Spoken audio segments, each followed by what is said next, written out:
ঢাকা চট্টগ্রাম মহাসড়কের মেয়র হানিফ ফ্লাইওভারের নিচের অংশের বেহাল দশা। ঈদের আগে সংস্কার করা না গেলে ভোগান্তির আশঙ্কা, টেন্ডার প্রক্রিয়ার অজুহাত কর্তৃপক্ষের।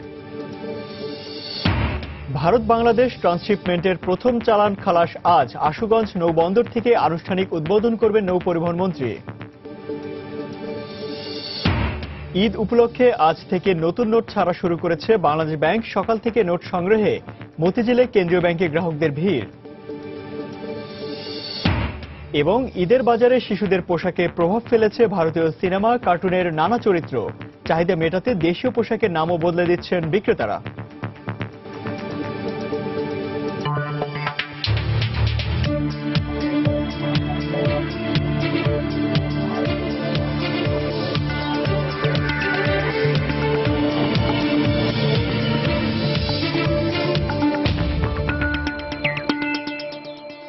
দেখছিলেন শিরোনাম। আমন্ত্রণ জানাচ্ছি দেশ ও দেশের বাইরে অর্থ বাণিজ্যের নানা খবর নিয়ে আমাদের নিয়মিত আয়োজন এসময় বাণিজ্যে।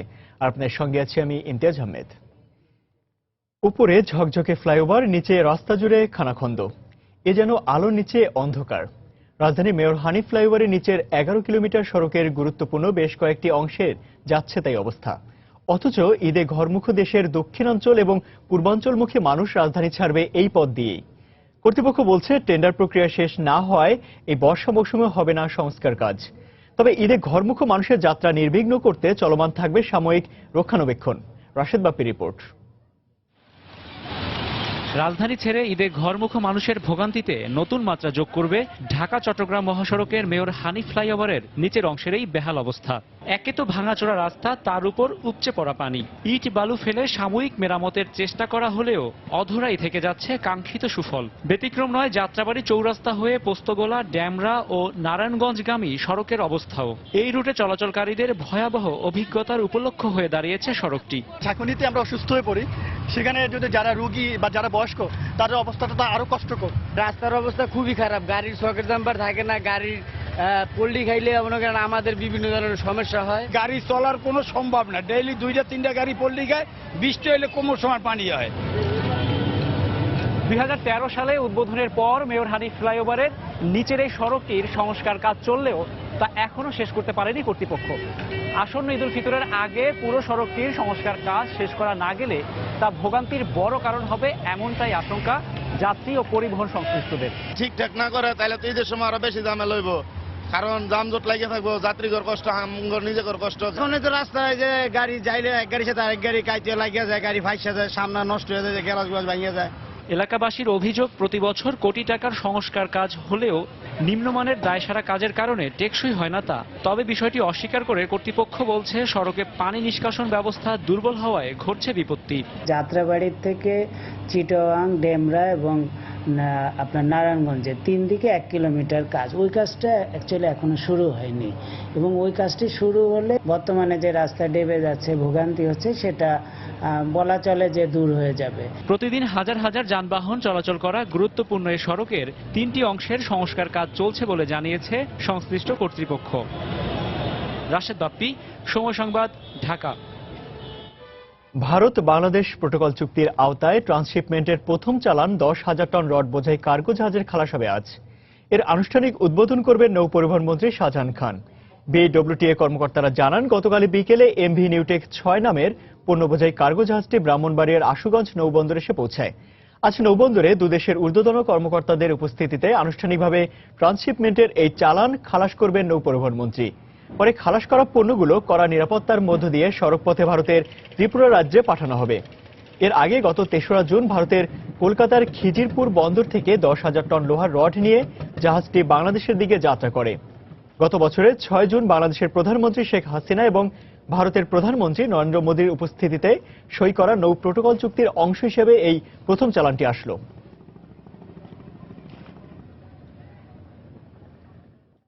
এই প্রথম ভারত বাংলাদেশ নৌ বাণিজ্য প্রোটোকল চুক্তির আওতায়, যেটা আমরাকে সংক্ষেপে PIWTT বলি, এই চুক্তির আওতায় আপনার প্রথম আনুষ্ঠানিকভাবে ট্রান্সশিপমেন্ট কার্যক্রম শুরু হতে যাচ্ছে। বাংলাদেশ সরকার 10 টাকা পার মেট্রিক টন শুল্ক এখান থেকে পাবে। এই শুল্ক কিন্তু তাছাড়াও যে প্রচলিত যে শুল্ক নদীর মধ্যে থেকে যা conservancy charge, mooring charge, berthing charge, এগুলো কিন্তু আমরা পাবো। পাশাপাশি মালামালের জন্য আমরা প্রতি মেট্রিক টনের জন্য 10 টাকা BIWTA প্রাপ্য হবে। এ সময় বাণিজ্যে আরো থাকছে, বগুড়ার পাইকারি ও খুচরা বাজারে সবজির দামে পার্থক্য আকাশ পাতাল। লোকসান গুনছেন কৃষকরা, মনিটরিং এর অভাবকে দায়ী করছেন সংশ্লিষ্টরা।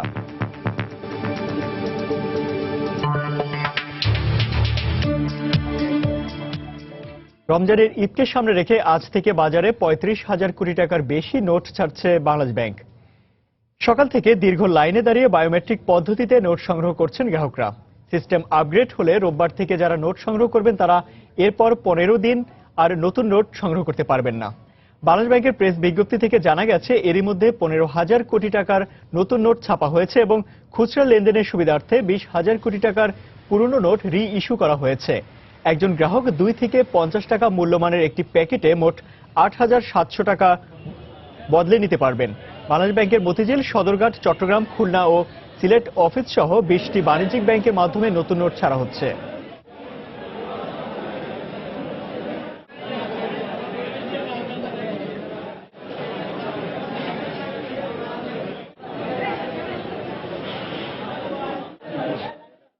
দর্শক, সকাল থেকে মতিঝিলের বাংলাদেশ ব্যাংকের কার্যালয়ে এসে নোট সংগ্রহ করছেন গ্রাহকরা। এই মুহূর্তে সেখানে রয়েছেন সহকর্মী জুবায়ের ফয়সাল। বিস্তারিত জানতে আমরা সরাসরি চলে যাচ্ছি তার কাছে। জুবায়ের,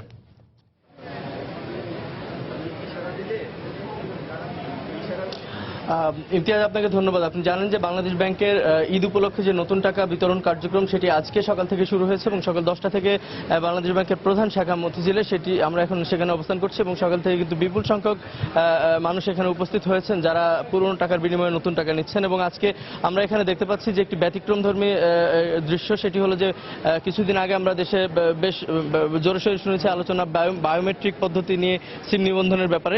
আজকে আমরা দেখতে পাচ্ছি যে বায়োমেট্রিক পদ্ধতি এখানে আঙ্গুলের ছাপ নিয়ে আসলে একজন মানুষকে চিহ্নিত করে তাকে টাকা নেওয়ার জন্য একটি টোকেন দেওয়া হচ্ছে, ই টোকেন, যেটির মাধ্যমে একজন একাধিকবার টাকা নেওয়া যে আগে যে মানে একজন একাধিকবার টাকা নেওয়ার যে সুযোগ ছিল সেটি কিন্তু বন্ধ হবে বলে বাংলাদেশ ব্যাংক জানাচ্ছেন। মূল ব্যাপারটি হলো, আমি কিছুক্ষণ আগে বাংলাদেশ ব্যাংকের মুখপাত্র শুভঙ্কর সাহার সঙ্গে কথা বলেছিলাম। উনি আমাকে যে তথ্যটি দিলেন সেটি হলো যে আজকে শুরুর দিনে সিস্টেম একটু আপগ্রেড করার জন্য হয়তো কিছু সমস্যা হতে পারে। সেক্ষেত্রে আজকে যারা টাকা নিবেন বায়োমেট্রিক পদ্ধতিতে আঙ্গুলের ছাপ দিয়ে নিতে হবে, কিন্তু আগামী 6 দিন তারা নিতে পারবেন না। কিন্তু আগামী রোববার যখন প্রথম কার্য দিবস আগামী সপ্তাহের, সেই রোববার থেকে যারা টাকা নেবেন তারা কিন্তু মানে 15 দিন আর দ্বিতীয়বার টাকা নিতে পারবেন না বলে আমরা জানতে পেরেছি। আপনি হয়তো এরই মধ্যে আপনারা দর্শকদেরকে জানিয়ে দিয়েছেন যে আসলে আমি তারপরও আরেকবার বলতে চাই, যে পরিমাণ টাকা এবার রাখা হয়েছে নতুন টাকা পুরনো টাকার বিনিময়ে দেওয়ার জন্য সেটি কাছাকাছি প্রায় 35,000 কোটি টাকার মতো।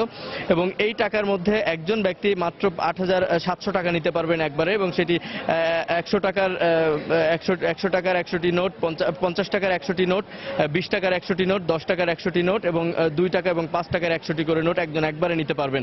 তো আসলে মূল ব্যাপারটি যেটি এখানে আপনি দেখতে পাচ্ছেন, অনেক লম্বা লাইন, দীর্ঘক্ষণ ধরে অনেকেই অপেক্ষা করে আসছেন এবং তারা এই যে টোকেন নিয়ে 2টি কাউন্টারের মাধ্যমে টোকেন নিয়ে তারা টাকা নিচ্ছেন। এবং তারা যে কথাটি আমাদেরকে বলতে চাচ্ছেন যে সেটি হলো যে টাকা, নতুন টাকা নিয়ে যেন ব্যবসা কেউ না করতে পারে সেটি ঠেকানোর জন্য তারা আহ্বান করছেন। কারণ ঈদ উপলক্ষে প্রত্যেকেই চান যে একটু উৎসবের রংটাকে আরেকটু রাঙাতে, যে কারণে নতুন টাকার জন্য সবাই এই অপেক্ষা করছেন, ভিড় করে আছেন।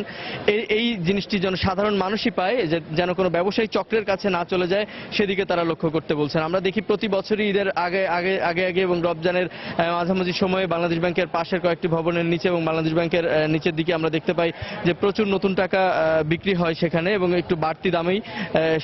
সেই জিনিসগুলো যাতে এবার না হয় সেদিকে খেয়াল রাখার জন্য কিন্তু আমরা যারা এখানে অপেক্ষা করে আছেন দীর্ঘ সারি, প্রত্যেকেই কিন্তু সেরকম আহ্বান জানাচ্ছেন। বাংলাদেশ ব্যাংক যেটি বলছে যে এবারে কিন্তু তারা নতুন পদ্ধতি নিয়ে আসতে চাচ্ছেন এবং যে আইটি প্রতিষ্ঠানটির সাথে যে চুক্তি হয়েছে তারা যে পদ্ধতিগুলো এখানে বাস্তবায়ন করছেন এবং সেটি করতে গিয়ে কিন্তু তারা আসলে যে বিষয়টি লক্ষ্য রাখছেন যে কেউ যেন দ্বিতীয়বার বা একাধিকবার টাকা নিয়ে সেটি ব্যবসায়িক কার্যক্রমে না নিয়োজিত করতে পারে, সেই বিষয়গুলো কিন্তু তারা খেয়াল করার জন্য বাংলাদেশ ব্যাংক কর্তৃপক্ষকে বারবার নাম্বার বলছেন। এখানে 5টি কাউন্টারের মাধ্যমে টাকা দেওয়া হচ্ছে এবং প্রত্যেকটি কাউন্টারে বেশ যথেষ্ট পরিমাণ টাকা মজুদ আছে আমরা দেখেছি। তবে 10 টাকার নোটের কিছুটা আমরা দেখতে পাচ্ছি একটু শুরুর দিন হয়তো একটু বেশি চাপ থাকবে, সেক্ষেত্রে আসলে কয়েকদিন পরে আর ঠিক হয়ে যাবে বলে আমরা বাংলাদেশ ব্যাংকের পক্ষ থেকে জানতে পারছি। বাংলাদেশ ব্যাংক যেটি চায় প্রতি বছরে ঈদের আগে নতুন টাকা দিয়ে আসলে উৎসবকে আরেকটু প্রাণবন্ত করার জন্য তাদের যে প্রয়াস, সেই প্রয়াসের মাধ্যমে আমরা গত বছরে দেখেছি কিছু অব্যবস্থাপনা ছিল শুরুতে, কিন্তু পরবর্তীতে যেটি তারা সম্পূর্ণরূপে দূর করার চেষ্টা করেছে এবং আজ এবছরও আমরা দেখতে পাচ্ছি শুরুর দিন থেকে তারা এই বায়োমেট্রিক পদ্ধতিটা আনার মাধ্যমে কিন্তু আসলে সেটি অনেকাংশে দূর হবে বলে মনে করছে। তো ইমতিয়াজ, বাংলাদেশ ব্যাংকের নতুন টাকা প্রদান যে কার্যক্রম সেটি থেকে আমার কাছে এখন পর্যন্ত প্রধান কার্যালয় থেকে এই ছিল সবশেষ খবরাখবর। জোবার, আপনাকে ধন্যবাদ। দর্শক, সকাল থেকে মতিঝিলের বাংলাদেশ ব্যাংকের কার্যালয়ে এসে নোট সংগ্রহ করছেন গ্রাহকরা, আর সেখানকার খবরাখবর জানাতে আমাদের সহকর্মী জোবার ফয়সাল সরাসরি যোগ দিয়েছিলেন আমাদের সঙ্গে। 2015-16 অর্থ বছরের প্রথম 11 মাসে 1,29,000 কোটি টাকা রাজস্ব আদায় করেছে জাতীয় রাজস্ব বোর্ড, যা সংশোধিত লক্ষ্যমাত্রার চেয়ে 3,052 কোটি টাকা বেশি। এনবিআর জানিয়েছে, মে পর্যন্ত 11 মাসে এনবিআর এর রাজস্ব লক্ষ্যমাত্রা নির্ধারণ করা হয়েছিল 1,29,902 কোটি টাকা। বিপরীতে আদায় হয়েছে 1,32,954 কোটি টাকা। জুড়ে অর্থ বছরের শেষে রাজস্ব আদায়ে সংশোধিত লক্ষ্যমাত্রা পূরণ করতে পারবে বলে প্রত্যাশা কর্মকর্তাদের। রাষ্ট্রের উন্নয়নের জন্য কর আদায়ের কোনো বিকল্প নেই মন্তব্য করে অর্থ ও পরিকল্পনা প্রতিমন্ত্রী এম এ মান্নান বলেছেন, জনগণের ভোগান্তি সৃষ্টি না করে কিভাবে কর আদায় করা যায় সে চেষ্টাই করছে সরকার। বুধবার রাজধানীর কারওয়ান বাজারে সিএ ভবনে আইসিএবি আয়োজিত বাজেটে অর্থ আইন 2016 বিষয়ক এক আলোচনা সভায় তিনি কথা বলেন।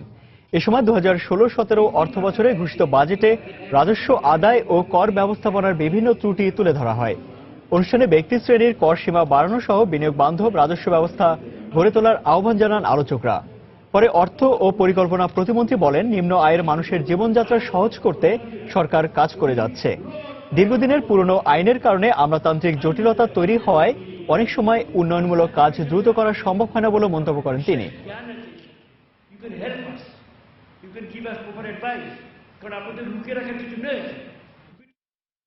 আমরা তোদেরকে দোষ পাই দিই যে কাজ করছে না, তারা করবে কি? তাদের কাছে এই অস্ত্রগুলো আমরা দিয়েছি, ব্রিটিশরা দিয়ে গেছে, পাকিস্তানিরা দিয়ে গেছে, আমরাও দিয়েছি।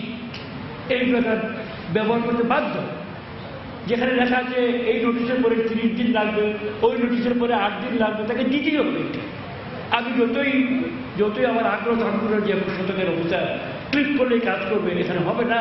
সুতরাং সেই করটাকে লিস্ট পেইনফুল করা আমাদের উদ্দেশ্য। একজন ভালো সার্জন জানে যে কাটতে হবে, সেটাকে মিনিমাম কষ্ট দিয়ে কাটবে তার উস্তাদ।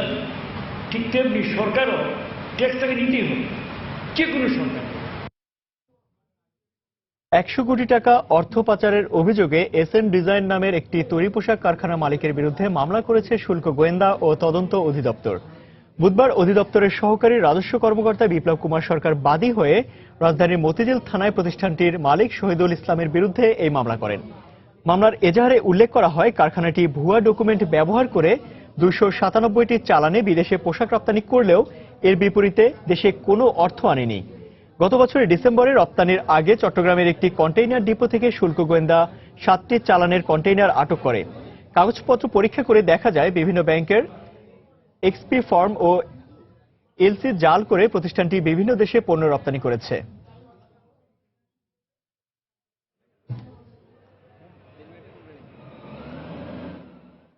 রমজানের শুরুতেই সাতক্ষীরায় বেড়েছে সব ধরনের নিত্যপণ্যের দাম।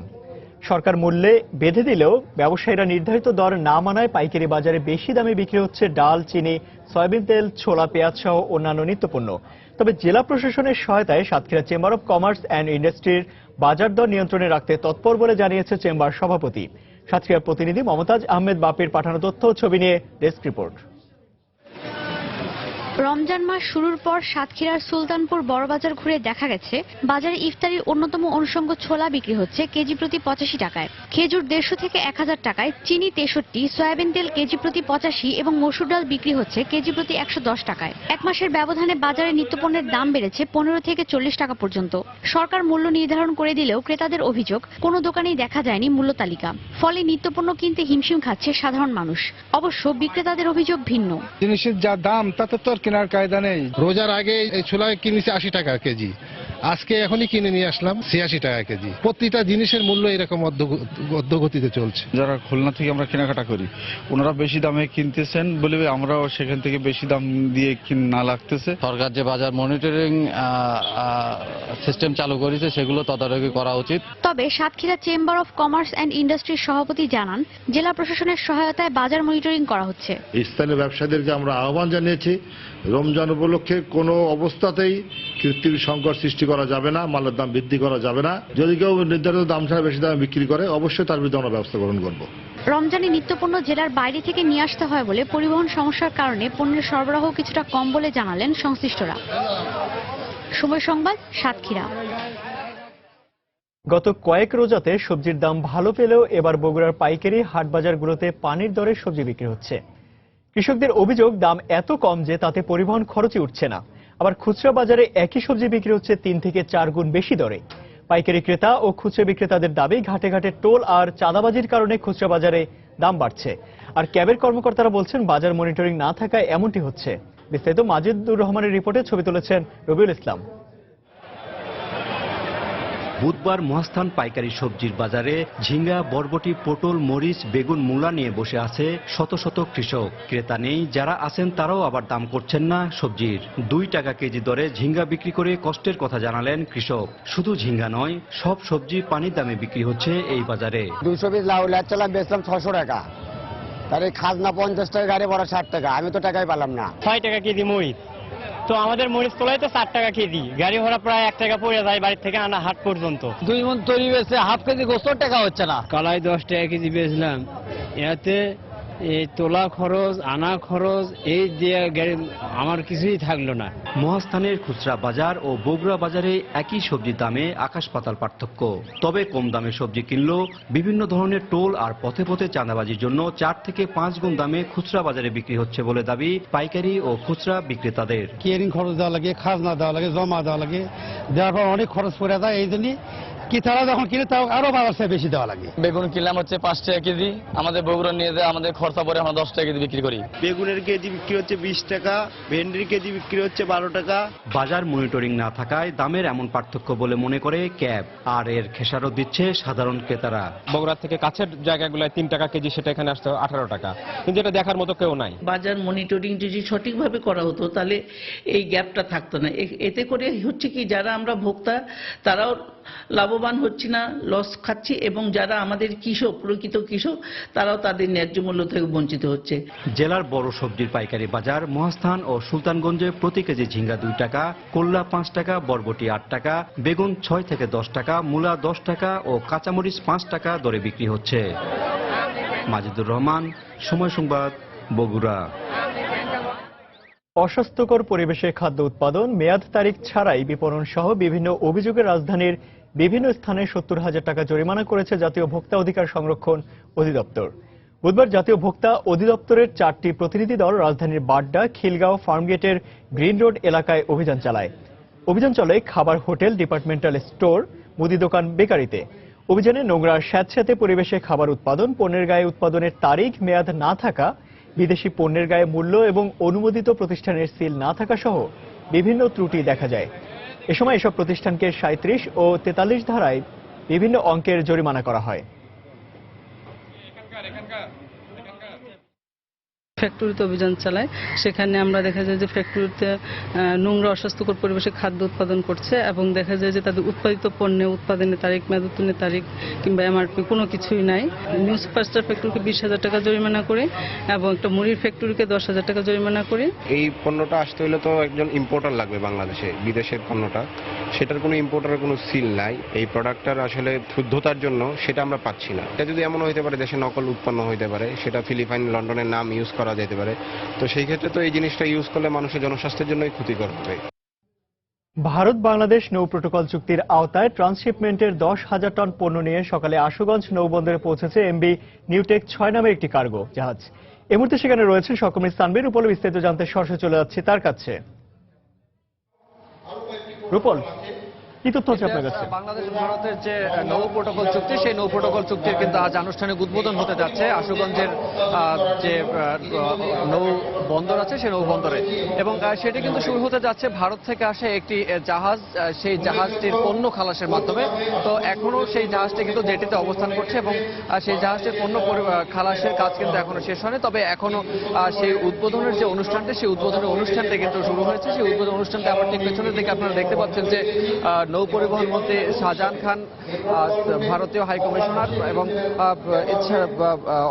প্রধানমন্ত্রী অর্থ উপদেষ্টা মশিউর রহমান সহ অন্যান্য ঊর্ধ্বতন কর্মকর্তা তারা কিন্তু এখানে উপস্থিত হয়েছেন এই নৌ প্রোটোকলের চুক্তিটি বাস্তবায়ন করার জন্য। এবং সেই যে চুক্তিটি, সেটির কথা যদি আমি একটু জানিয়ে রাখি, সেটি হচ্ছে 2015 সালে কিন্তু প্রধানমন্ত্রী শেখ হাসিনা এবং নরেন্দ্র মোদী তাদের চুক্তির মাধ্যমে এবং শুল্কায়নের মাধ্যমে যে বাধাগুলো ছিল, সেই বাধাগুলো দূর করার পরে সেটি কিন্তু এখন কার্যকর হতে যাচ্ছে। এর আগেও বিভিন্ন সময়ে ভারতীয় নৌযান বাংলাদেশের অভ্যন্তরে প্রবেশ করলো, সেক্ষেত্রে কিন্তু শুল্ক কাঠামো বা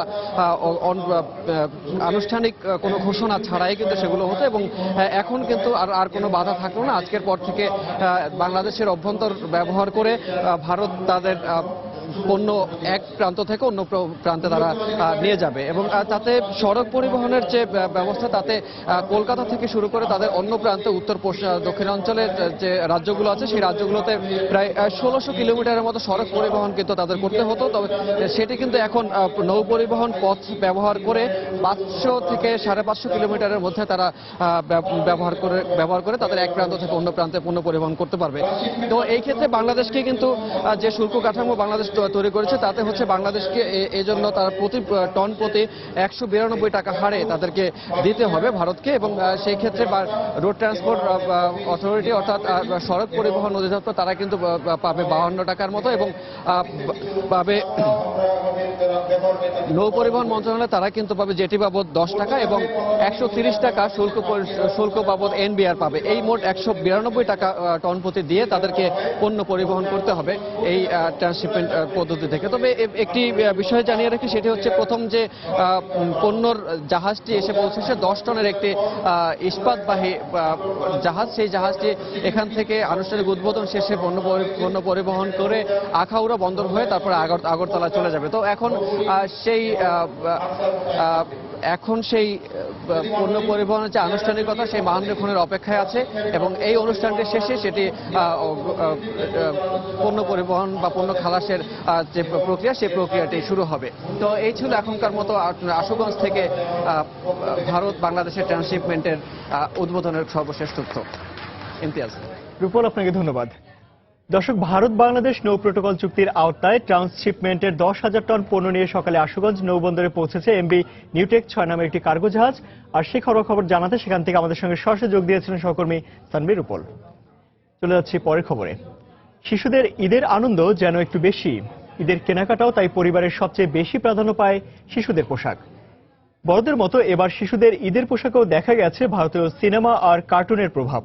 বিক্রেতাদের দাবি, গুণগত মান ও ডিজাইনের বৈচিত্র্যের কারণে ভারতীয় পোশাকের চাহিদা বেশি। তবে ক্রেতারা বলছেন, দেশীয় পোশাকের পরিবর্তে বিক্রেতারা ভারতীয় পোশাক বেশি রাখা এবং শিশুদের আগ্রহের কারণে তারা এই পোশাকগুলো কিনছেন।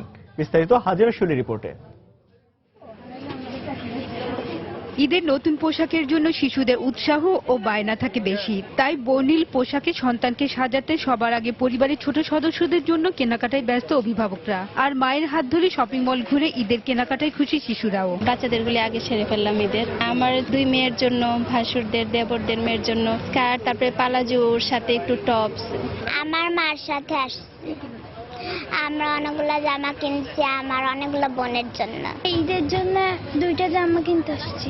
বলিউডের সিনেমা ও কার্টুনের নামে শিশুদের জন্য ঈদের বাজারে এসেছে দিলওয়ালে, বাজিরাও মাস্তানি, বজরঙ্গি ভাইজান, শিবা নামের বাহারি পোশাক। নাম যেমন বিচিত্র, ডিজাইনে রয়েছে তার ছাপ। আর সন্তানের বায়না পূরণে মা বাবারাও ভারত থেকে আমদানি করা নানা ডিজাইনের বাহারি নামের এসব পোশাক কিনছেন। 7 বছর পর্যন্ত এখন দিলওয়ালে, বাজরাঙ্গি ভাইজান, বাজারেও মাস্তানি এগুলি এখন বেশি চলতেছে।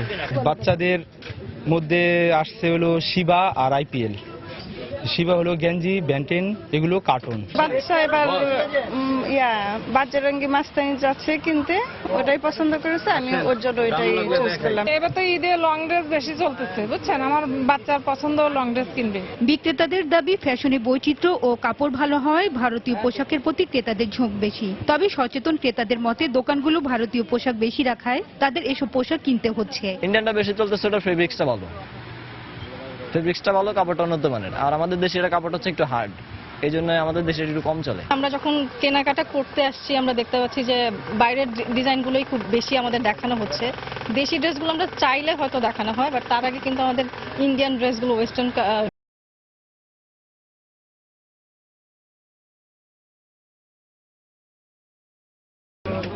শিউলি, সময় সংবাদ, ঢাকা।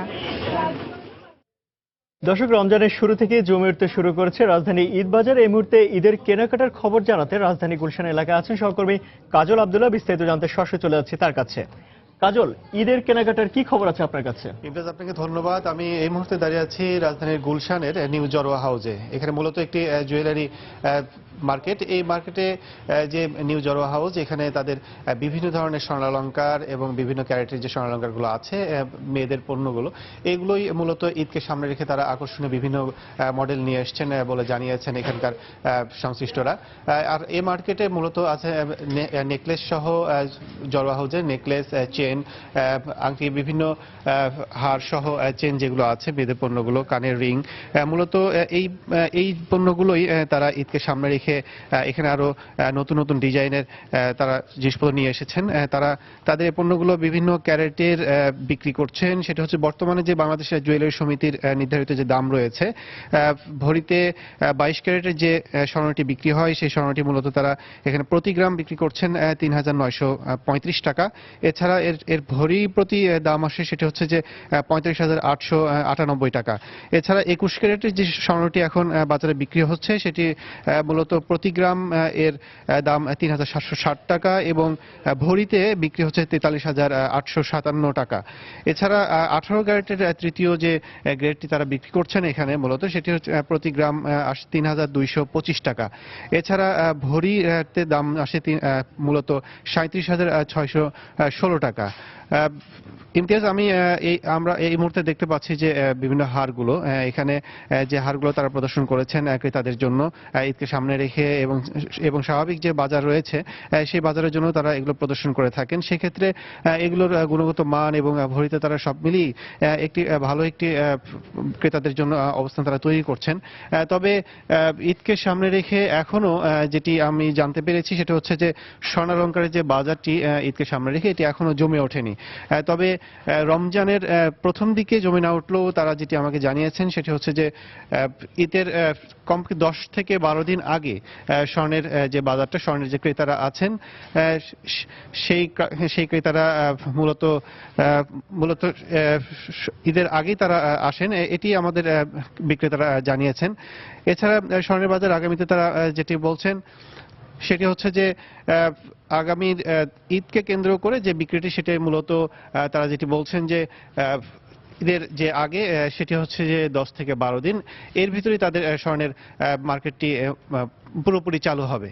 ইমতিয়াজ, এই ছিল ঈদ মার্কেটের জুয়েলারির কেনাবেচার সর্বশেষ খবর। কাজল, আপনাকে ধন্যবাদ। দর্শক, রাজধানী গুলশান থেকে স্বর্ণের কেনাকাটার খবরাখবর জানাতে আমাদের সঙ্গে সরাসরি যোগ দিয়েছিলেন সহকর্মী কাজল আব্দুল্লাহ। ঈদকে সামনে রেখে সরব হয়ে উঠেছে রংপুরের ঐতিহ্যবাহী বেনারসি শাড়িপল্লী। একসময়ের হারিয়ে যাওয়া এ পল্লীর কারিগররা এখন দিনরাত ব্যস্ত শাড়ি বুননের কাজে।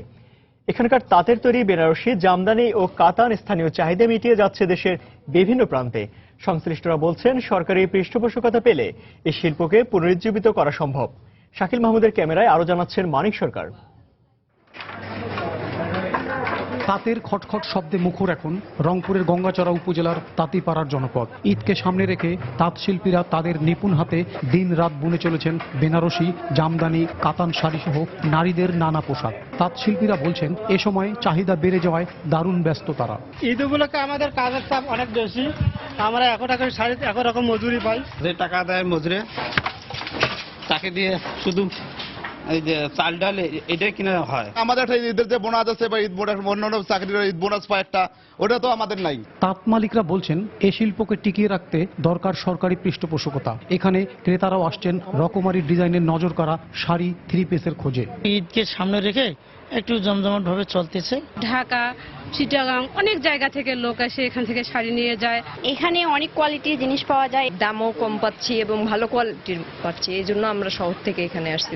বিসিকের সহায়তায় উৎপাদিত রংপুরের এই শিল্প দেশের বিভিন্ন স্থানে যাচ্ছে বলে জানান এই কর্মকর্তা। শাড়ি, 3 পিস এবং পণ্য বহুমুখীকরণ করতে গিয়ে যে সকল নতুন নতুন পণ্য উৎপাদন করতে হয়, এ সকল পণ্য তারা উৎপাদন করছে এবং অনেক উন্নত মানের, এবং বাংলাদেশের প্রায় প্রতিটি জেলায় এখন এই বেনারসির পণ্যগুলো বিক্রয় হচ্ছে। এক সময় রংপুরের এই তাঁতপল্লীতে 500-র বেশি তাঁত থাকলেও এখন রয়েছে মাত্র 60টি, আর এই শিল্পে কারিগর রয়েছেন 250। মানিক সরকার, সময় সংবাদ, রংপুর। ঈদকে সামনে রেখে ব্যস্ত সময় পার করছেন নীলফামারীর সৈয়দপুরের ঝুট কাপড় ব্যবসায়ীরা। আর ঝুট কাপড়ের তৈরি এসব পোশাক বিক্রি হচ্ছে নীলফামারী সহ দেশের বিভিন্ন জেলায়। ফেলে দেওয়া গার্মেন্টস শিল্পের ঝুট কাপড় দিয়ে পোশাক তৈরির বেশ কিছু ছোট ছোট কারখানা রয়েছে নীলফামারীর সৈয়দপুরে।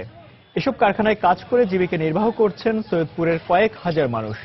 এদিকে আসন্ন ঈদ উল ফিতর উপলক্ষে সকাল থেকে মধ্যরাত পর্যন্ত কাজ করছেন ঝুট শিল্পের কারিগররা। মালিকরা আশা করছেন 15 রোজার পর থেকে এসব ঝুট কাপড়ের বেচা বিক্রি আরো বেড়ে যাবে। কাজের চাপ বেশি, সকাল থেকে রাত 12টা পর্যন্ত কাজ করতেছি। ঈদ উপলক্ষে আমাদের কাজ ভালোই চলতেছে, দিন রাত আমরা কাজ করতেছি। ঈদের বাজার মোটামুটি বাজারে বর্তমান ভালোর দিকে দেখা যাচ্ছে। ঈদ উপলক্ষে আমরা গার্মেন্টস মালিকরা প্রচুর পরিমাণ মাল স্টক করছি এবং আশা করতেছি যে ঈদের মধ্যে রমজানে ভালো বিক্রি হবে। ত্বক পরিচর্যাকারী ব্র্যান্ড অ্যানশনটন এর বিভিন্ন পণ্য এখন থেকে বাংলাদেশে পাওয়া যাবে। উইপ্রো উঞ্জা ওভারসিজ লিমিটেড এবং তাদের বাংলাদেশি অংশীদার SMV কনজিউমার্স লিমিটেডের সম্প্রতি বাংলাদেশে তাদের এই ব্যবসার উদ্বোধন ঘোষণা করে। এ উপলক্ষে দ্য ডেইলি স্টার মিলনায়তনে এক সংবাদ সম্মেলনের আয়োজন করা হয়। এতে প্রতিষ্ঠানগুলোর ঊর্ধ্বতন কর্মকর্তারা উপস্থিত ছিলেন। দেশের বাইরের অর্থ বাণিজ্যের খবর। খুব শিগগিরই ভারতে পণ্য পরিষেবা কর আদায়ের ক্ষেত্রে অভিন্ন নীতি চালু করা হচ্ছে। এ বিষয়ে ভারতের রাজ্যগুলোর অর্থমন্ত্রীদের সমন্বিত এমপাওয়ার্ড কমিটির বৈঠক অনুষ্ঠিত হয়। ভারতের কেন্দ্রীয় ব্যাংকের অর্থমন্ত্রী অরুণ জেটলি সহ 22 রাজ্যের অর্থমন্ত্রী এবং বাকি 7 রাজ্যের অর্থ দপ্তরের কর্মকর্তাদের এই কমিটির অভিন্ন কর নীতির বিষয়ে সম্মত হলেই রাজ্যগুলোর বিধানসভায় এ বিল পাশ হওয়ার সম্ভাবনা রয়েছে। অভিন্ন কর নীতি চালু হলে কেন্দ্রের কর্তৃত্ব কমবে। এমপাওয়ার্ড কমিটির বৈঠক ফলপ্রসূ হয়েছে। আগামী বৈঠকে কর আদায়ের অভিন্ন নীতি চালু নিয়ে আবারও আলোচনা হবে। লোকসভায় পাশ হলেও রাজ্যসভায় বিলটি এখনো পাশ হয়নি। বৈঠকে তামিলনাড়ু ছাড়া সব রাজ্যই অভিন্ন কর নীতি চালুর পক্ষে রয়েছেন। এই নীতি চালু হলে কর আদায়ের পাশাপাশি রাজস্ব আয়ের ক্ষেত্রেও স্বচ্ছতা বজায় থাকবে। সরকারি অর্থ অপচয়ের কেলেঙ্কারিতে পদত্যাগ করেছেন টোকিওর গভর্নর ইয়োইচি মাৎসুজো। তার বিরুদ্ধে তোলা অভিযোগে বলা হয় তিনি বিদেশ ভ্রমণের সময় সরকারি অর্থ খরচ করেছেন। তবে নীতিগত কিছুটা ভুল থাকলেও সরকারি অর্থ ব্যক্তিগত কাজের ব্যবহারে ইচ্ছে থেকে তিনি এই কাজ করেননি বলে জানিয়েছেন মাৎসুজোয়ে। সংবাদ মাধ্যম বিবিসি জানায় টোকিওর গভর্নরের পদত্যাগের ঘটনায় বিপাকে পড়তে পারে প্রধানমন্ত্রী শিনজো অ্যাবের সরকার। টোকিও গভর্নরের পদত্যাগের বিষয়টি আগামী 10 জুলাই অনুষ্ঠিত হতে যাওয়া জাপানের সাধারণ নির্বাচনে ক্ষমতাসীনদের উপর নেতিবাচক প্রভাব পড়তে পারে বলে ধারণা বিশেষজ্ঞদের। যুক্তরাজ্যের ইউরোপীয় ইউনিয়ন থেকে বেরিয়ে গেলে বাজেটে জনকল্যাণ খাত থেকে অন্তত 3000 কোটি ইউরো খরচ কমাতে হবে বলে জানিয়েছেন দেশটির অর্থমন্ত্রী জর্জ অসবর্ন। বুধবার বিবিসি জানায় টেক্সটের কারণে যুক্তরাজ্যের পুলিশ ও পরিবহন ব্যবস্থা এবং স্থানীয় সরকারের বাজেট ঘাটতি হতে পারে। এছাড়া স্বাস্থ্য খাতেও বাজেট কমানোর প্রয়োজন হবে। এই ঘাটতি পূরণ করতে চাইলে জনগণের উপর অতিরিক্ত করের বোঝা চাপাতে হবে। তবে অর্থমন্ত্রীর এ বক্তব্যের প্রতিক্রিয়ায় ব্রেক্সিটের পক্ষে প্রচারণা চালানোর বক্তারা বলেছেন এমন হুঁশিয়ারির মাধ্যমে সরকার ইউরোপে থাকার পক্ষে জনমত তৈরির চেষ্টা করছেন। আগামী 23 জুন ব্রেক্সিটের বিষয়ে যুক্তরাজ্যের গণভোট অনুষ্ঠিত হওয়ার কথা রয়েছে।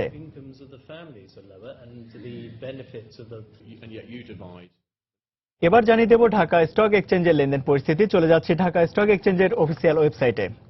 দর্শক, আমরা এখন পর্যন্ত যেমনটা দেখতে পাচ্ছি ঢাকা স্টক এক্সচেঞ্জের যে লেনদেন পরিস্থিতি, তাতে প্রধান যে তিনটি সূচক রয়েছে অর্থাৎ ডিএসসি এক্স ইন্ডেক্স এবং ডিএসসি সরিয়ে ভিত্তিক যে সূচক এবং ডিএসসি 30 ইন্ডেক্স, তিনটি ইন্ডেক্সের মধ্যে দুটি ইন্ডেক্সই আমরা নিম্নমুখী প্রবণতা দেখতে পাচ্ছি। ডিএসসি এক্স ইন্ডেক্স এখন পর্যন্ত আমরা দেখতে পাচ্ছি 2.38 পয়েন্ট কমে অবস্থান করছে 4409 পয়েন্টে। তবে কিছুটা বৃদ্ধি রয়েছে ডিএসসি সরিয়ে ভিত্তিক যে সূচক রয়েছে অর্থাৎ ডিএসসি এক্স ইন্ডেক্স, এই সূচকটি 0.32 পয়েন্ট বেড়েছে এবং অবস্থান করছে 1086 পয়েন্টে। তবে বিপরীত চিত্র আমরা দেখতে পাচ্ছি ডিএসসি 30 ইন্ডেক্সে এই সূচকটি কিন্তু 2.38 পয়েন্ট কমেছে এবং এখন পর্যন্ত অবস্থান করছে 1735 পয়েন্টে। আমরা যদি এখন পর্যন্ত লেনদেন পরিস্থিতি দেখি তাহলে 121 কোটি টাকার লেনদেন হয়ে গেছে। যদিও এখন পর্যন্ত দর বাড়ার তালিকায় রয়েছে 113টি প্রতিষ্ঠানের এবং দর কমেছে 88টি প্রতিষ্ঠান এবং দর অপরিবর্তিত রয়েছে আমরা দেখতে পাচ্ছি 76টি প্রতিষ্ঠানের। আমরা যদি টপ 20 শেয়ারের তালিকা দেখে নেই অর্থাৎ দর বাড়ার তালিকায় যে প্রধান 20টি সূচক রয়েছে, 20টি কোম্পানি রয়েছে, সেখানে প্রথমে অবস্থান করছে একমি ল্যাবরেটরিজ লিমিটেড। এই প্রতিষ্ঠানটি এখন পর্যন্ত আমরা দেখতে পাচ্ছি 116 টাকা লেনদেন নিয়ে সর্বশেষ লেনদেন নিয়ে তালিকার 1 নম্বরে অবস্থান করছে এবং এই প্রতিষ্ঠানটি 119 টাকায় সর্বোচ্চ এখন পর্যন্ত লেনদেন হচ্ছে, যদিও এই প্রতিষ্ঠানটি এখন পর্যন্ত 114 টাকায় সর্বনিম্ন দরে লেনদেন হচ্ছে। তালিকার 2 নম্বরে আমরা দেখতে পাচ্ছি বাংলাদেশ বিল্ডিং সিস্টেম রয়েছে। এই প্রতিষ্ঠানটি সর্বশেষ লেনদেন হচ্ছে 40 টাকা 70 পয়সা এবং 41 টাকা 30 পয়সা সর্বোচ্চ দর নিয়ে প্রতিষ্ঠানটি অবস্থান করছে। তালিকার 3 নম্বরে আমরা দেখতে পাচ্ছি অলিম্পিক অ্যাক্সেসরিজ লিমিটেড। এই প্রতিষ্ঠানটি তালিকার 3 নম্বরে অবস্থান করছে এবং এই প্রতিষ্ঠানটি এখন পর্যন্ত সর্বোচ্চ দর 27 টাকা 80 পয়সা এবং সর্বোচ্চ দর 28 টাকা 10 পয়সা এবং সর্বনিম্ন দর আমরা দেখতে পাচ্ছি 27 টাকা 30 পয়সায়। এএফসি এগ্রো রয়েছে তালিকার 4 নম্বরে। এই প্রতিষ্ঠানটি 60 টাকা সর্বশেষ দর নিয়ে তালিকার 4 নম্বরে অবস্থান করছে এবং এখন পর্যন্ত আমরা এই প্রতিষ্ঠানটি দেখতে পাচ্ছি 61 টাকা 50 পয়সায় সর্বোচ্চ দর উঠেছে, যদিও 58 টাকা 40 পয়সা সর্বনিম্ন দরে এই প্রতিষ্ঠানটি লেনদেন হচ্ছে। তালিকার 5 নম্বরে যদি আমরা দেখি তাহলে কাশিম ড্রাইসেল রয়েছে তালিকার 5 নম্বরে অবস্থান করছে এই প্রতিষ্ঠানটি। এই প্রতিষ্ঠানটি সর্বশেষ লেনদেন হচ্ছে এখন পর্যন্ত আমরা দেখতে পাচ্ছি 83 টাকা 60 পয়সা এবং সর্বোচ্চ দর 86 টাকা 10 পয়সা এবং সর্বনিম্ন দর আমরা দেখতে পাচ্ছি 83 টাকায় অবস্থান করছে। তালিকার 6 নম্বরে রয়েছে ডোরিন পাওয়ার। এই প্রতিষ্ঠানটি 65 টাকা 80 পয়সায় সর্বশেষ লেনদেন নিয়ে তালিকার 6 নম্বরে অবস্থান করছে এবং সর্বোচ্চ দর আমরা দেখতে পাচ্ছি 66 টাকা 80 পয়সা, যদিও প্রতিষ্ঠানটি 65 টাকা 10 পয়সায় সর্বনিম্ন লেনদেন নিয়ে তালিকার 7 নম্বরে অবস্থান করছে। আমরা তালিকার 6 নম্বরে কথা বললাম। তালিকার 7 নম্বরে রয়েছে বিএসআরএম লিমিটেড। এই প্রতিষ্ঠানটি 151 টাকা 40 পয়সায় সর্বশেষ লেনদেন হচ্ছে এবং 151 টাকা 40 পয়সায় সর্বোচ্চ দর নিয়ে এই প্রতিষ্ঠানটি তালিকার 8 নম্বরে অবস্থান করছে। আমরা যদি তালিকার 9 নম্বরে অবস্থান দেখি তাহলে এখন পর্যন্ত দেখতে পাচ্ছি ইবনে সিনা রয়েছে তালিকার 9 নম্বরে। এই প্রতিষ্ঠানটি 236 টাকা 40 পয়সায় সর্বশেষ লেনদেন হচ্ছে এবং 237 টাকা 80 পয়সা দর নিয়ে কিন্তু সর্বোচ্চ দর নিয়ে এই প্রতিষ্ঠানটি তালিকার 9 নম্বরে অবস্থান করছে। আমরা যদি তালিকার 10 নম্বরে দেখি তাহলে সিমেন্ট খাতের একটি প্রতিষ্ঠান রয়েছে তালিকার 10 নম্বরে এবং লাফার্স সুরমা প্রতিষ্ঠানটি আমরা দেখতে পাচ্ছি এবং 75 টাকা 10 পয়সায় সর্বশেষ লেনদেন হচ্ছে এবং 76 টাকা 20 পয়সায় সর্বোচ্চ দর এবং 75 টাকা রয়েছে সর্বনিম্ন দর নিয়ে প্রতিষ্ঠানটি। আমান ফিড রয়েছে তালিকার 11 নম্বরে। এই প্রতিষ্ঠানটি 83 টাকা 60 পয়সায় সর্বশেষ লেনদেন নিয়ে তালিকার 11 নম্বরে অবস্থান করছে এবং এই প্রতিষ্ঠানটি 84 টাকা 40 পয়সায় সর্বোচ্চ দর এবং 83 টাকা 30 পয়সায় সর্বনিম্ন দর নিয়ে লেনদেন হচ্ছে। ইমারডি অয়েল রয়েছে তালিকার 12 নম্বরে। প্রতিষ্ঠানটি 46 টাকা 90 পয়সায় সর্বশেষ লেনদেন এবং 49 টাকা 30 পয়সায় এই প্রতিষ্ঠানটি কিন্তু সর্বোচ্চ দর আমরা এখন পর্যন্ত দেখতে পাচ্ছি। স্কয়ার ফার্মা রয়েছে তালিকার 13 নম্বরে। প্রতিষ্ঠানটি 259 টাকা 70 পয়সায় দর নিয়ে যে 20 তালিকা রয়েছে সেই তালিকার 13 নম্বরে অবস্থান করছে। তো মোটামুটি ঢাকা স্টক এক্সচেঞ্জের লেনদেন পরিস্থিতি ছিল এরকম। আবারও জানিয়ে দিচ্ছে সময়ের বাণিজ্যের শিরোনামগুলি। ঢাকা চট্টগ্রাম মহাসড়কের মেয়র হানিফ ফ্লাইওভারের নিচের অংশের বেহাল দশা, ঈদের আগে সংস্কার না করা গেলে ভোগান্তির আশঙ্কা, টেন্ডার প্রক্রিয়ার অজুহাত কর্তৃপক্ষের। ভারত বাংলাদেশ ট্রান্সশিপমেন্টের প্রথম চালান খালাস আজ আশুগঞ্জ নৌবন্দর থেকে আনুষ্ঠানিক উদ্বোধন করবেন নৌ পরিবহন মন্ত্রী। ঈদ উপলক্ষে আজ থেকে নতুন নোট ছাড়া শুরু করেছে বাংলাদেশ ব্যাংক। সকাল থেকে নোট সংগ্রহে মতিঝিলে কেন্দ্রীয় ব্যাংকের গ্রাহকদের ভিড়। এবং ঈদের বাজারে শিশুদের পোশাকে প্রভাব ফেলেছে ভারতীয় সিনেমা কার্টুনের নানা চরিত্র, চাহিদা মেটাতে দেশীয় পোশাকের নামও বদলে দিচ্ছেন বিক্রেতারা।